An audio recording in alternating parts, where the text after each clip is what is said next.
அனைவருக்கும் வணக்கம். பாரதிய ஜனதா கட்சி 27 இடங்கள போட்டியிட போகுது. அது எந்தெந்த இடங்கள் அப்படிங்கிற டீட்டெயில் இருந்து இந்த திமுக கார பசங்க ரூம் போட்டு அழுதுட்டு இருக்காங்க. பாரதிய ஜனதா கட்சி எல்லா தொகுதியிலும் தோக்க போகுது. பாரதிய ஜனதா கட்சிக்கு ஏடிஎம்கே தோக்குற தொகுதியை ஒதுக்கிட்டாங்க. அதனால பாரதிய ஜனதா கட்சி அவ்வளவுதான் அப்படின்னு பயங்கரமா உருட்டிட்டு வராங்க. சரி, இப்படி பயங்கரமா உருட்டுறாங்களே, அதுல உண்மை என்னதான் இருக்கு அப்படின்னு பாக்குறதுக்காக 2024 நாடாளுமன்ற தேர்தலில் பிஜேபியும் ஏடிஎம்கேயும் ஒன்னா போட்டிட்டு இருந்தா எந்தெந்த தொகுதிகளில் இப்போ பிஜேபி ஒதுக்கி இருக்காங்க 27 தொகுதியில், அந்த 27 தொகுதியில் எந்தெந்த தொகுதியில் லீடு எடுக்கும் அப்படிங்கிறத டேட்டாவோட நம்ம பார்க்க போறோம். ஏன் 2024 தேர்தல் எடுத்து இவ்வளவு கான்பிடண்டா பேசுறோம் அப்படின்னா, 2024க்கு அப்புறம் திமுக மக்கள் கடுமையா காரை துப்ப தொடங்கினாங்க. இந்த 2 வருஷத்துல திமுக அரசாங்கத்துக்கு நல்ல பேர் கிடைச்சிருக்கா கெட்ட பேர் கிடைச்சிருக்கா அப்படின்னு சாமானிய திமுக காரன் கேட்டாலே அவனே சொல்லுவான், ஊருக்குள்ள தலையை காட்ட முடியல, திமுகவுக்கு ஓட்டு கேட்டு ஊருக்குள்ள போனாலே மக்கள் காரி துப்புறாங்க, சொந்தக்காரன் காரி துப்புறான், வீட்டுக்குள்ள பிள்ளைங்க காரி துப்புது அப்படின்னு திமுக காரனே சொல்லுவான். அந்த அளவுக்கு திமுகவோட நேமு 2 வருஷத்துல அகல பாதாளத்தில் போயிருக்கு. அதனால இந்த டேட்டாவில் இருக்கு பாருங்க, இதை விட 50 விழுக்காடு நிச்சயமாக ஓட் பேங்க் என்டிஏ கூட்டணிக்கு கூடும் அப்படிங்கிறது தான் நிதர்சனமான உண்மை. முதல்ல திருப்பூர் சவுத்தை பார்த்துடலாம். திருப்பூர் சவுத்தை பொறுத்த அளவுக்கு என்டிஏ 1285 வாக்குகள் திமுகவை விட லீடிங்கில் இருக்கு. இந்த வெற்றி மார்ஜின் எல்லாம் 2 வருஷத்துல எங்கேயோ போயிருக்கும். ஏன்னா திமுக அமைச்சர்களை ஊருக்குள்ள நுழைய விட மாட்டேங்கிறாங்க. ஓசிப்புகள் பொன்முடியெல்லாம் வயசாகி போச்சுன்னு கூட பார்க்காம மக்கள் சாணியால் அடிச்சு விரட்டின காட்சிகள் எல்லாம் பார்த்திருப்போம். அதனால நிச்சயமாக திருப்பூர் சவுத் பாரதிய ஜனதா கட்சியோட வெற்றி தொகுதி. அடுத்து நம்ம பார்க்க போற தொகுதி கோயம்புத்தூர் நார்த். கோயம்புத்தூர் நார்த்தை பார்த்தீங்கன்னா அடேங்க அப்பா, 2024 தேர்தலையே ஏடிஎம்கேயும் பிஜேபி ஒன்னா சேர்ந்திருந்தா 26,800 ஓட்டுகள். எடேங்க அப்பா, எங்கேயோ இருக்கு. இன்னும் இந்த 2 வருஷத்துல இந்த லீடிங் எல்லாம் பாத்தீங்கன்னா 50,000 தாண்டி இருக்கும். திமுகவை கோயம்புத்தூர் மக்கள், ஒட்டுமொத்த தமிழக மக்களும் காரி துப்புறாங்க. அதே சமயத்துல கோயம்புத்தூர் மக்கள் எக்ஸ்ட்ராவா துப்பி வச்சிருக்காங்க. அந்த அளவுக்கு மோசமா இருக்கு திமுகவோட நிலைமை கொங்கு பெல்ட்ல. அதனால பாரதிய ஜனதா கட்சியோட இன்னொரு வெற்றி தொகுதி கோயம்புத்தூர் நார்த். அடுத்து நம்ம பார்க்க போற தொகுதி மதுரை சவுத். அடேங்க அப்பா, 27,395 வாக்குகள் என்டிஏ கூட்டணி லீடிங்ல இருக்குங்க. அதுக்கப்புறம் பார்த்தீங்கன்னா திருப்பரங்குன்ற விவகாரம் அப்படி இப்படின்னு நிறைய சேட்டைகளை திமுக பண்ணி வச்சிருக்காங்க. அதுலேயும் சு வெங்கடேசன், இந்த உண்டியல் கம்யூனிஸ்டோட எம்பி, மதுரையை குப்பை காடா போட்டு வச்சிருக்காங்க.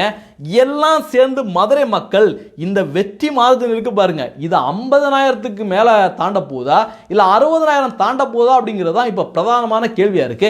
அதனால நிச்சயமாக பாரதிய ஜனதா கட்சியோட தாமரை மதுரை மண்ணில், மதுரை மீனாட்சி அம்மனோட மண்ணில் பூக்கும் அப்படிங்கிறத மதுரை சவுத் செய்திகள் நமக்கு உணர்த்தி இருக்கு. அடுத்து நம்ம பார்க்க போற தொகுதி தளி தொகுதி. தளி தொகுதியில் அடேங்க அப்பா, 21,563 வாக்குகள் லீடிங்கில் இருக்கு என்டிஏ கூட்டணி. கிருஷ்ணகிரி நாடாளுமன்ற தொகுதிக்குள்ள வர்ற இந்த தளி தொகுதியில் பாரதிய ஜனதா கட்சியோட தாமரை பூப்பது உறுதி அப்படிங்கிறத அங்க இருக்கின்ற பெண் குழந்தைகளை பெற்றெடுத்த பெற்றோர்கள் அனைவரும் இப்போ சொல்லிட்டு வராங்க. திமுகவை விரட்டி அடிக்கிறதுக்கு தளி தொகுதி மக்கள் தயாரா இருந்துட்டு இருக்காங்க. அடுத்து நம்ம பார்க்க போறது அவிநாசி தொகுதி. அடேங்க அப்பா, இங்க பாருங்க, 25,600 வாக்குகள் என்டிஏ கூட்டணிக்கு பிஜேபிக்கு லீடிங்ல இருக்கு அந்த தொகுதி. நிச்சயமாக இந்த தொகுதியெல்லாம் தட்டி தூக்குறது உறுதியா மாறி இருக்குங்க. அங்க திமுக எத்தனை செந்தில் பாலாஜி இறக்குனாலும் சரி, எத்தனை கொலுசு எத்தனை அண்டாவை தூக்கி போட்டாலும் சரி, என்டிஏ கூட்டணிக்கு வெற்றி உறுதி அப்படிங்கிறத இந்த டேட்டாவை பார்க்கல நம்மளால புரிஞ்சுக்க முடியுது. தாமரை அவிநாசில நிச்சயமாக பூக்க போகுது. அடுத்து நம்ம பார்க்க போற தொகுதி சாத்தூர் தொகுதி.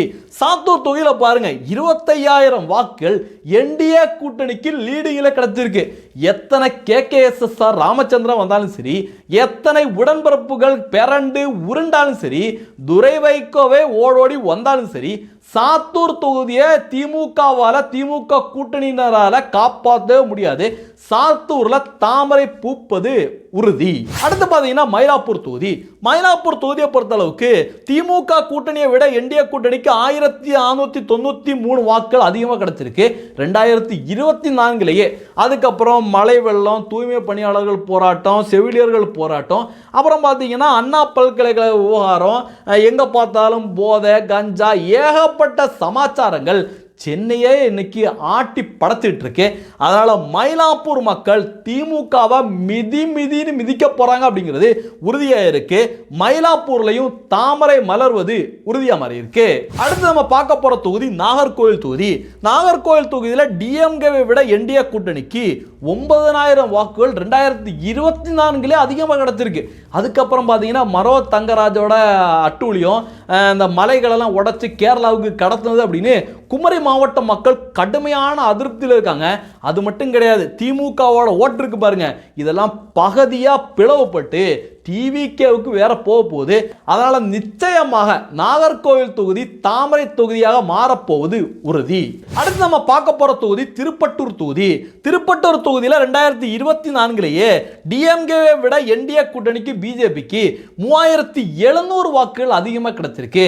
இப்பெல்லாம் பார்த்தீங்கன்னா திருப்பட்டூர் பக்கத்தில் தாய்மார்கள் விளக்கமாத்தோட உட்கார்ந்துட்டு இருக்காங்க. திமுக காரன் எப்போ ஓட்டு கேட்க வருவான், எப்போ விளக்கமாத்த எடுத்து யூஸ் பண்ணலாம் அப்படின்னு மக்கள் காத்துட்டு இருக்காங்க. அந்த அளவுக்கு திருப்பட்டூர் மக்கள் திமுக மேல கடுமையான அதிருப்தியில் இருக்கிறதுனால இந்த திருப்பட்டூர் தொகுதி தாமரை தொகுதியாக மாறப்போவது உறுதி. அடுத்து நம்ம பார்க்க போற தொகுதி ராசிபுரம் தொகுதி. ராசிபுரம் ரொம்ப ராசியா இருக்கு. கிட்டத்தட்ட 20000 வாக்குகள் என்டிஏ கூட்டணிக்கு அதிகமாக கிடைச்சிருக்கு 2024. இப்ப சொல்லவா வேணும், திமுக காரன் மேல ராசிபுரம் பக்கத்து ஓட்டே கேட்க போவேனா. ஏன்னா என்டிஏ கூட்டணியோட வெற்றி உறுதிப்படுத்தப்பட்ட வெற்றியா மாறி இருக்கு. ராசிபுரத்துல தாமரை பூப்பது உறுதி. அடுத்து நம்ம பார்க்க போற தொகுதி மானாமதுரை தொகுதி. மானாமதுரை தொகுதியை பொறுத்த அளவுக்கு 10223 வாக்குகள் திமுகவை விட என்டிஏ கூட்டணிக்கு அதிகமாக கிடைச்சிருக்கு. அதனால நிச்சயமாக மானாமதுரையில தாமரை பூக்க போவது உறுதியா மாறி இருக்கு. அடுத்து நம்ம பார்க்க போற தொகுதி திருப்பத்தூர் தொகுதி. திருப்பத்தூர் தொகுதியில பாத்தீங்கன்னா திமுகவை விட 3781 வாக்குகள் என்டிஏ கூட்டணிக்கு அதிகமாக கிடைச்சிருக்கு. அதனால நிச்சயமாக திருப்பத்தூர்லையும் தாமரை மலரப்போவது உறுதியா மாறி இருக்கு. அடுத்து நம்ம பார்க்க போற தொகுதி வாசுதேவ நல்லூர். அங்க பாத்தீங்கன்னா என்டிஏ கூட்டணிக்கு திமுகவை விட 11000 வாக்குகள் அதிகமாக கிடைச்சிருக்கு. அங்கேயும் தாமரை மலரப்போவது, தாமரை பூக்க போவது உறுதியா மாறி இருக்கு. அடுத்து நம்ம பார்க்க போற தொகுதி ராதாபுரம். ராதாபுரத்தை பொறுத்த அளவுக்கு திமுக கூட்டணியை விட என்டிஏ கூட்டணிக்கு 3500 வாக்குகள் 2024 அதிகமாக கிடைச்சிருக்கு. அதுக்கப்புறம் திமுக போட்டு மக்கள் சாத்துன்னு சாத்திட்டு வராங்க. ஸ்டாலின் அவருடைய கைகாலே நடுங்க தொடங்கியிருக்கு. ஐயோ 2026 தேர்தலில் நமக்கு கஞ்சி காய்ச்சிருவாங்க போல இருக்கே, நம்ம பண்ண சேட்டைகள்லாம் மக்களுக்கு தெரிய தொடங்கிருச்சே அப்படின்னு ஸ்டாலின் அவர்களே பதட்டத்தில் கையெல்லாம் இப்படி செய்கிறாரு. தமிழ்நாட்டை முடிச்சுட்டேன், கஜானாவை முடிச்சுட்டேன், சட்டம் ஒழுங்கை முடிச்சுட்டேன் அப்படின்னு பயங்கரமாக கையை ஆக்ஷன்லாம் போட்டுட்டு இருக்காரு. அதனால ராதாபுரம் தொகுதியில் தாமரை பூப்பது உறுதி. இப்படி இந்த 14 தொகுதிகள், இந்த 14 தொகுதிகளில் தாமரையோட வெற்றி உறுதிப்படுத்தப்பட்ட வெற்றியா மாதிரி இருக்கு. 27ல் 14 கிட்டத்தட்ட பகுதிக்கு மேற்பட்ட தொகுதிகளில் தாமரை வெற்றி உறுதிப்படுத்தப்பட்ட வெற்றியா மாறி இருக்கு. அடுத்து நம்ம பார்க்க இருக்கின்ற 9 தொகுதி இருக்கு பாருங்க. அந்த 9 தொகுதியில நிச்சயமாக சரியான வேட்பாளர்களை போட்டு கடுமையா முயற்சி பண்ணா அங்கேயும் வெற்றி சாத்தியம். வெறும் 20000 வாக்குகள் மட்டும்தான் திமுக 2024 அதிகமாக வாங்கியிருக்காங்க. இந்த இருக்காரு பாருங்க ஸ்டாலின், அவர் மீது மக்கள் கொலை வெறியில் இருக்காங்க. வயதான பாட்டிக்கு பாதுகாப்பு இல்லை, இளம் பெண்களுக்கு பாதுகாப்பு இல்லை.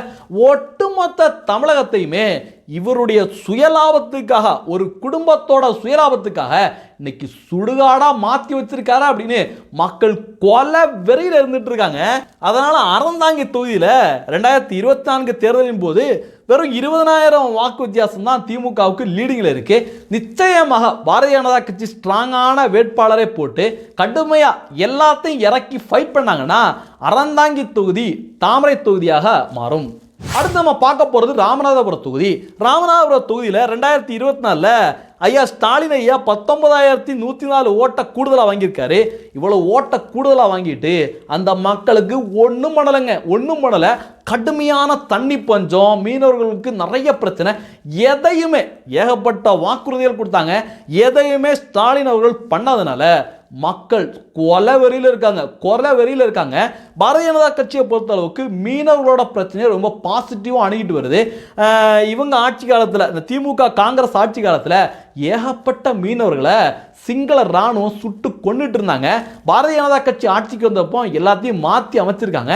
அதனால் கண்டிப்பாக இந்த தொகுதியில் ஸ்ட்ராங்கான வேட்பாளர்களை போட்டு முயற்சி பண்ணால் இதுவும் தாமரை தொகுதியாக மாறப்போவது உறுதி. அடுத்து நம்ம பார்க்க போகிற தொகுதி விளவங்கோடு. இது குமரி மாவட்டத்தை சேர்ந்த ஒரு தொகுதி.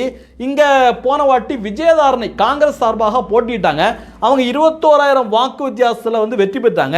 அவங்க பிஜேபிக்கே வந்துட்டாங்க. ஏன்னா காங்கிரஸ் கட்சி சரியில்லை, தேசத்துக்கு எதிராக செயல்படுறாங்க, குமரி மாவட்டத்துக்கு எதிராக செயல்படுறாங்க அப்படிங்கிறதுனால அவங்க பிஜேபிக்கு வந்துட்டாங்க. மீண்டும் அவங்க தான் இந்த தொகுதியில் களம் இறங்கக்கூடிய வாய்ப்புகள் இருக்கு அப்படின்னு சொல்லப்படுது. யார் களம் இறங்கினாலும் வெற்றி உறுதி. ஏன்னா வெறும் இந்த 21,600 ஓட்டு இருக்கு பாருங்க, அதை அப்படியே தாவேக்கா தூக்கிட்டு போகுது. அதை விட அதிகமாக இந்த திமுக கிட்ட இருந்து தாவேக்கா தூக்கிட்டு போறதுனால இங்கேயும் தாமரை பூக்க போவது உறுதி அப்படின்னு சொல்லலாம். பயங்கரமான முயற்சிகள், தாமரை சொந்தங்கள் கடுமையாக போராடிட்டு இருக்காங்க. நிச்சயமாக விளவங்கோடு இந்த வாட்டி தாமரை தொகுதியாக மாறப்போகுது. அடுத்து நம்ம பார்க்க போற தொகுதி திருவண்ணாமலை தொகுதி. திருவண்ணாமலை ஈஸ்வரர் அமர்ந்திருக்கின்ற இந்த தொகுதியில் 2024 திமுக 21,000 ஓட்டு அதிகமாக வாங்கியிருக்காங்க. எங்க பாருங்க, இந்துக்களுக்கு எதிராக செயல்பட்டுக்கிட்டு எப்படியெல்லாம் சிரிக்கிறாங்க பார்த்தீங்களா? சிறுபான்மை ஓட்டு பிச்சைக்காக ஸ்டாலின் அவர்கள் கடுமையாக இறங்கி போய் சிங்சா அடிச்சிட்டு இருக்கிறத திருவண்ணாமலை மக்கள் இப்போ பொறுத்துக்கிட்டு பார்த்துட்டு இருக்க மாட்டாங்க. நிச்சயமாக பதிலடி கொடுக்க காத்துட்டு இருக்காங்க. இந்த 21,000 ஓட்டுலாம் ரொம்ப சிம்பிளுங்க, ரொம்ப சிம்பிள். திமுக மேல மக்கள் கடுமையான கோபத்தில் இருக்காங்க. சரியான வேட்பாளரை இறக்கி கடுமையா போராடினா திருவண்ணாமலையை தாமரை பூமியாக மாற்றலாம். பகவானோட மண்ணில் முயற்சி பண்ணா நிச்சயமாக தாமரை மலரும். அடுத்து பார்த்தீங்கன்னா குளச்சல் தொகுதி. குளச்சல் தொகுதி கன்னியாகுமரி மாவட்டத்துக்குள்ள அமைஞ்சிருக்கு. என்டிஏ கூட்டணியை விட, பிஜேபியை விட காங்கிரஸ் கட்சி 2024 தேர்தலில் வெறும் 19,000 ஓட்டை மட்டும்தான் அதிகமாக வாங்கியிருக்காங்க. வாங்கினதோட சரி, வாங்கி ஜெயிச்சதோட சரி, விஜய் வசந்த் அப்படின்னு ஒரு எம்பி இருக்காப்புல. எங்கே இருக்காப்புலன்னு தெரியலங்க. சமீபத்தில் ரொம்ப வருஷத்துக்கு அப்புறம் அவருடைய ஃபோட்டோவை பார்த்தேன். பார்லிமெண்ட்டில் கேஸோட புகைப்படத்தை வச்சு இப்படி ஆட்டிட்டு நிற்கிறாரு.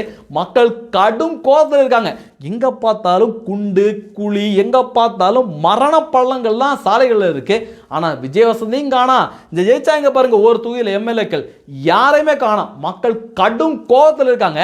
அதனால் எத்தனை மனோ தங்கராஜ் வந்தாலும் சரி, எத்தனை கொழுப்பு திருடன்கள் வந்தாலும் சரி, இந்த தொகுதியில் தாமரை பூக்க போது உறுதி அப்படிங்கிறது தான் இப்போ தகவல் வந்துட்டு இருக்கு. அதனால் பாரதிய ஜனதா கட்சியோட வெற்றி உறுதியாக இருக்கு. குளச்சல்ல தாமரை பூக்கும். அடுத்து பார்த்தீங்கன்னா பத்மநாபபுர தொகுதி. பத்மநாபபுர தொகுதி குமரி மாவட்டத்தில் அமைஞ்சிருக்கு. மனோ தங்கராஜ் இருக்கார்ல, சமீபத்தில் குமரி மாவட்ட இளைஞர்களை நோக்கி நீங்கள்லாம் கோவணத்துக்குள்ளே இருந்தீங்கடா அப்படின்னு கோவண புகழா மாறினார்ல, அவருடைய தொகுதி தான். 2024 தேர்தலில் வெறும் 22,336 வாக்குகளை தான் வாங்கியிருக்காரு. ஐயா சிரிச்சுக்கிட்டு இங்கே மனோ தங்கராஜ் இறக்கி விட்டு குமரி மாவட்ட இளைஞர்களை கோமணம் அப்படின்னு திட்ட வச்சிருக்காரு. இளைஞர்கள் சும்மா இருப்பாங்களா? வெகுண்டு எழ போகிறாங்க. நிச்சயமாக பத்மநாபபுர தொகுதியில் தாமரை மலரப்போவது உறுதி. அடுத்து பார்த்தீங்கன்னா கந்தராவக்கோட்டை தொகுதி. இந்த தொகுதியில் பார்த்தீங்கன்னா என்டிஏ கூட்டணியை விட திமுக வெறும் 16,284 ஓட்டை மட்டும்தான் வாங்கியிருக்காங்க. முயற்சி பண்ணால் கண்டிப்பாக நல்ல கேண்டிடேட்டை போட்டு ஸ்ட்ராங்காக ஃபைட் பண்ணால் இந்த தொகுதியிலையும் தாமரை பூக்கும். இப்படி இந்த 9 தொகுதி இருக்கு பாருங்க. இந்த 9 தொகுதியில் கடுமையாக போராடினா நிச்சயமாக வெற்றி காத்திருக்கு. ஏற்கனவே 14 தொகுதிகளில் வெற்றி உறுதி. இப்போ 9, கிட்டத்தட்ட 23 தொகுதியில் தாமரை மலரப்போது உறுதி அப்படிங்கிற தகவல் தான் வந்துட்டு இருக்கு. பேலன்ஸ் இருக்கின்ற 4 தொகுதியில் ரொம்ப ரொம்ப கடினமாக போராடணும். ஏன்னா அந்த அளவுக்கு இவங்க பலமான வேலைகளை பார்த்து வச்சிருக்கு திமுக. திருச்செந்தூர் தொகுதியில் என்டிஏவை விட திமுகவுக்கு 49,000 வாக்குகள் வந்து அதிகமாக இருக்குது 2024 தேர்தலில். இது திமுக அமைச்சரோட தொகுதி. அதுவும் பார்த்தீங்கன்னா ஆன்மீக மண் முருகபெருமானுக்கு எதிராக ஸ்டாலின் அவர்கள் என்னென்ன வேலைகளை பார்த்தார் அப்படின்னு மக்களுக்கு இப்போ புரிஞ்சிருக்கு. அது மட்டும் கிடையாது, எவ்வளோ பாலியல் கொடுமைகள் நடந்துட்டு இருக்கு, எவ்வளோ கேவலமான விஷயங்கள், சட்டம் ஒழுங்கு கேவலமான விஷயங்கள் நடந்துட்டு இருக்கு. இதெல்லாம் மக்கள் கவனிச்சுட்டு இருக்காங்க. அதனால இங்கேயும் மாற்றங்கள் வரக்கூடிய வாய்ப்புகள் இருக்கு. அடுத்து பார்த்தீங்கன்னா ஆவடியிலையும் பார்த்தீங்கன்னா 56,000 வாக்குகள் வந்து என்டிஏ கூட்டணியை விட திமுகவுக்கு அதிகமாக இருக்குது. அங்கேயும் கடுமையாக போராடணும். கள நிலவரங்கள் இப்போ மோசமாக இருந்தாலும் இன்னும் கடுமையாக முயற்சி பண்ணால் அங்கே வெற்றி பெறதுக்கு வாய்ப்புகள் இருக்குது. அடுத்து பார்த்தீங்கன்னா மொடக்குறிச்சியில் 2021 பாரதிய ஜனதா கட்சி வெற்றி பெற்ற தொகுதி தான். அதுக்கப்புறம் 2024 என்ன பண்ணாங்கன்னு தெரியல. அங்கே ரொம்ப மோசமான நிலைமையில் இருக்குது. கண்டிப்பாக முயற்சி பண்ணால் அங்கேயும் வெற்றி காத்திருக்கு. அடுத்து பார்த்தீங்கன்னா தஞ்சாவூரில் 35,055 ஓட்டு தான் வந்து திமுக லீடிங்கில் இருக்குது. அங்கேயும் முயற்சி பண்ணால் கண்டிப்பாக பாரதிய ஜனதா கட்சிக்கு வெற்றி காத்திருக்கு. திமுக பல வேலைகளை காட்டுவாங்க, பணம் இறக்குவாங்க, பரிசு பொருட்கள், கொலுசுன்னு எல்லாத்தையும் இறக்குவாங்க. எல்லாத்தையும் தாண்டி போராடணும்னா கடுமையான வெற்றி, மக்கள் வெற்றி தரதுக்கு காத்துக்கிட்டு இருக்காங்க. பாரதிய ஜனதா கட்சி வேட்பாளர்கள் கடுமையாக போராடினாங்கன்னா தஞ்சாவூர் போன்ற இந்த ரொம்ப மோசமாக இருக்கின்ற இடங்களில் கூட வெற்றி பெறதுக்கு வாய்ப்புகள் அதிகம். இந்த தகவலை பற்றி நீங்கள் என்ன நினைக்கிறீங்க அப்படிங்கிறதையும் பதிவு பண்ணுங்க. நன்றி. ஜெய்ஹிந்த். வந்தே மாதரம். தேசியவாதிகள் அனைவருக்கும் வணக்கம். நம்முடைய பாரத் ஃபர்ஸ்ட் சேனலுக்கு நீங்கள் ஏதாவது உதவி பண்ணணும் அப்படின்னு நினச்சிங்கன்னா டிஸ்கிரிப்ஷனில் டீட்டெயில் கொடுத்துருக்கேன். நன்றி.